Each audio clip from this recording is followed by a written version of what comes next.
Hi நண்பர்களே, வணக்கம். நம்ம இன்னைக்கு பேச போகிறது வந்து sound of freedom. Okay, so இது ஒரு சாதாரண படமே கிடையாது. ஹாலிவுட்டே வெளியிட வேண்டாம் அப்படின்னு நினச்ச ஒரு உண்மை சம்பவம், உண்மையிலே நடந்த சம்பவம். இன்னும் நடந்துக்கிட்டு இருக்கு உலகத்தில், வருடாவருடம் நடந்துக்கிட்டு இருக்கு. ஒரு முக்கியமான ஒரு அவேர்னஸ் படம். இது கண்டிப்பாக வந்து எல்லாருமே பார்க்கணும். ஓகேவா? இது வந்து இதுக்கான லிங்க் வந்து நான் கீழே கொடுத்துருக்கேன். கிளிக் பண்ணி நீங்கள் பார்க்கலாம். ஃபோனில், லேப்டாப்பில் டைம் கிடச்சி இதுக்கு டைம் ஒதுக்கி என்னென்னமோ பார்க்குறோம் தேவையில்லாத. ஸோ இந்த படம் கண்டிப்பாக வந்து நம்ம ஒரு டைம் ஒதுக்கி இதுக்குன்னு உட்காந்து ஃப்ரீயாக டைமில் ஹெட்ஃபோனை போட்டு கண்டிப்பாக பார்க்கணும். ஓகேவா?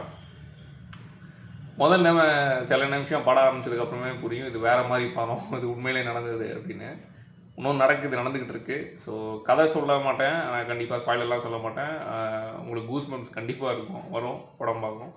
ஸோ 2018 இந்த படத்தை வந்து ரிலீஸ் பண்ணி முடிக்கணும் அப்படின்னு பார்க்குறாங்க. ஆனால் வந்து அப்போ வந்து டிஸ்னி, நெட்ஃப்ளிக்ஸ், அமேசான் இந்த மாதிரி பெரிய பெரிய பிக் ஸ்டுடியோஸ் இருக்காங்களா, அவங்க கூட இதை ரிலீஸ் பண்ணக்கூடாது அப்படின்னு வந்து ஸ்டாப் பண்ணாங்க, மறுக்கிறாங்க. அதுக்கப்புறம் 2023 ஏஞ்சல் ஸ்டுடியோஸ் தான் அந்த ரிஸ்க் எடுத்து, ஒரு பெரிய ரிஸ்க் எடுத்து படத்தை ரிலீஸ் பண்ணுறாங்க. அதுக்கப்புறம் அந்த படம் செம ஹிட்டு, 200 மில்லியனுக்கு மேலே கிராஸ் பண்ணி போகுது. இந்தியானா ஜோன்ஸை விட அடிச்சுட்டு பிச்சுட்டு பயங்கரமாக போயிட்டுருக்கு.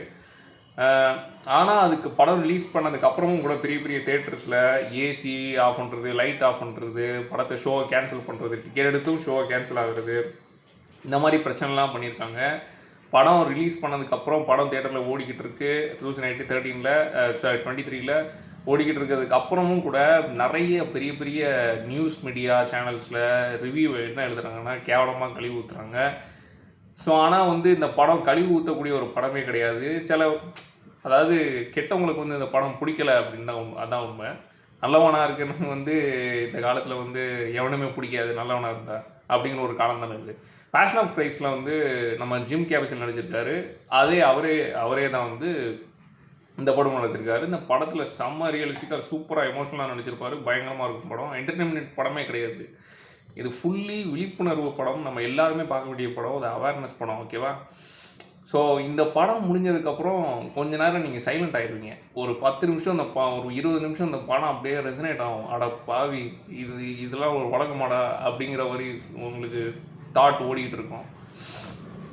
படம் முடிஞ்சதுக்கப்புறம் உங்களுக்கு மைண்டில் தோன்ற ஒரே ஒரு விஷயம் என்ன அப்படின்னா, இந்த எவ்வளோ குழந்தைங்கள் இருக்காங்க, நம்ம ஃபேமிலி இருக்குது, நம்ம குழந்தைங்க இருக்காங்க, ஸ்கூலுக்கு அனுப்புகிறோம் குழந்தைங்கள, ரோட்டில் விளையாடுது, இவங்கெல்லாம் உண்மையிலே சேஃபாக இருக்காங்களா நம்ம இந்தியாவில் எல்லா நாடுகள்லையும் அப்படிங்கிற கேள்வி கண்டிப்பாக அவங்க மனசில் எல்லாருக்குமே வரும்.